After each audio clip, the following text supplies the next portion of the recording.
le Festival international des instruments et danses traditionnelles à Ouadou, en abrégé FITO, c'est une initiative allant donc dans le sens de la promotion de la culture à travers les instruments de musique. En plus de la promotion, il faut noter que l'objectif qui vient en seconde position, c'est donc la sauvegarde de nos instruments de musique traditionnels. Peut-être on pourrait dire que je suis jeune, mais là, je suis de cette famille d'instrumentistes.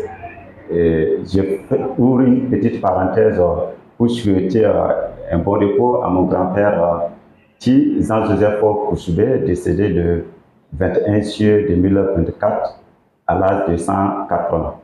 Et lui, c'est lui donc mon repère, puisqu'il fut un grand instrumentiste dans la boucle du monde, notamment dans la province du Souro.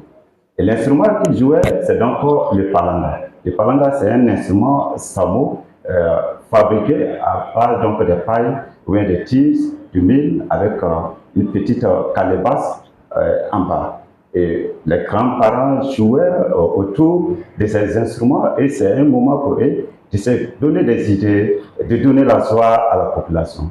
Et moi, en tant que petit-fils de cette famille, après plusieurs années, je me suis retrouvé que le grand-papa, tout ce qu'il a fait, on n'a aucune trace de ce qu'il a fait comme vraiment œuvre utile, comme on le dit tous les jours. Même ces chansons, pour les retrouver aujourd'hui, ce n'est pas possible. Et là, ça m'a beaucoup fait mal. Je me suis dit que si mon grand-père s'est retrouvé dans cette situation, c'est qu'à quelque part également, il y a des grands instrumentistes qui sont morts, pour ne pas dire, bon, ils ne sont plus de ce monde. Et pourtant, on pouvait au moins garder ce patrimoine qui était les leurs. C'est cette, je veux dire, race qui m'a motivé donc à mettre en place ce festival. Et l'objectif pour nous, c'est que tous les Burkinabés, tous les Africains puissent savoir et connaître que les instruments de musique nous parlent, les instruments de musique nous communiquent. Et là, si nous sommes dans cette situation, par exemple, je veux dire, de contexte de crise sécuritaire, je pense qu'autour d'un instrument de musique, on ne parlera pas de guerre, on ne parlera pas de conflit.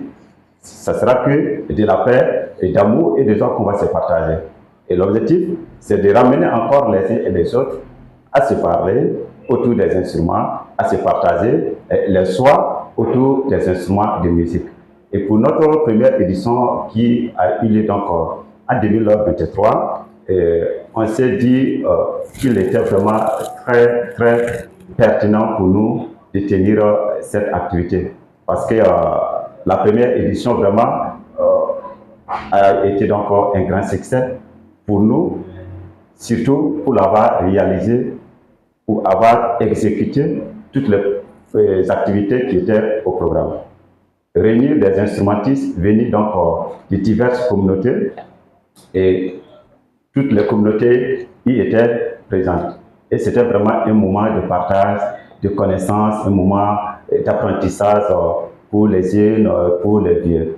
Et après cette première édition qui était donc un coup d'essai, et cette année également en 2024, Dieu nous a fait faveur, nous avons en tout cas pu encore tenir la 10e édition qui s'était tenue du 24 au 26 mai 2024 au Musée national, sous le thème notamment diversité culturelle et unité nationale. Là également, on a parlé que de paix et d'union.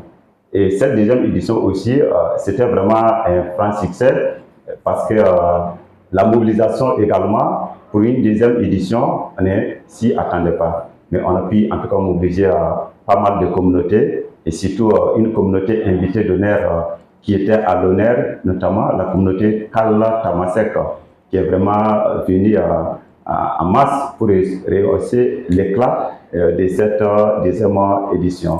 Et pourquoi le soir de la communauté Kalla Tamasek, il faut le dire, hein, le Burkina Faso, nous sommes plus de 60 ethnies. Mais malheureusement, on ne se connaît pas. Mais pourquoi on ne se connaît pas? C'est parce qu'on ne se côtoie pas. Et si on a l'occasion de se côtoyer, je pense que tous les petits conflits ou bien la situation que nous vivions là, on pourra quand même mettre la balle à terre, se parler, et se comprendre et cultiver la paix autour de nous et la paix reviendra au Burkina Faso. Et plus de 22 troupes de danse traditionnelles et de plusieurs communautés également étaient présentes au cours de cette deuxième édition. Et 15 instrumentistes étaient également au cœur de cette deuxième édition de 2024. Et qui parle d'édition, parle de festival, parle également de la qualité des hommes qui entourent ou qui accompagnent donc ces initiatives.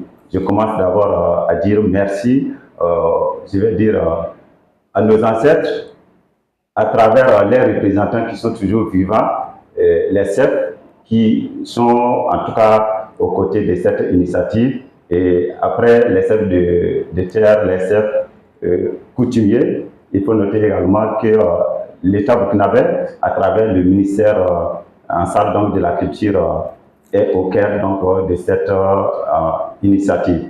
Et le représentant du ministre également vraiment nous a félicité et encouragé pour l'initiative, car pour lui, des jeunes qui se retrouvent pour parler des instruments et surtout parler de l'histoire de Burkina Faso ne peut qu'être félicité et encouragé. Et nous sommes vraiment fiers pour la tenue effective des 2 éditions passées et espérons très bientôt que la 3e édition va se tenir dans de très bonnes conditions. Surtout, viendra trouver que la paix règne au Burkina Faso.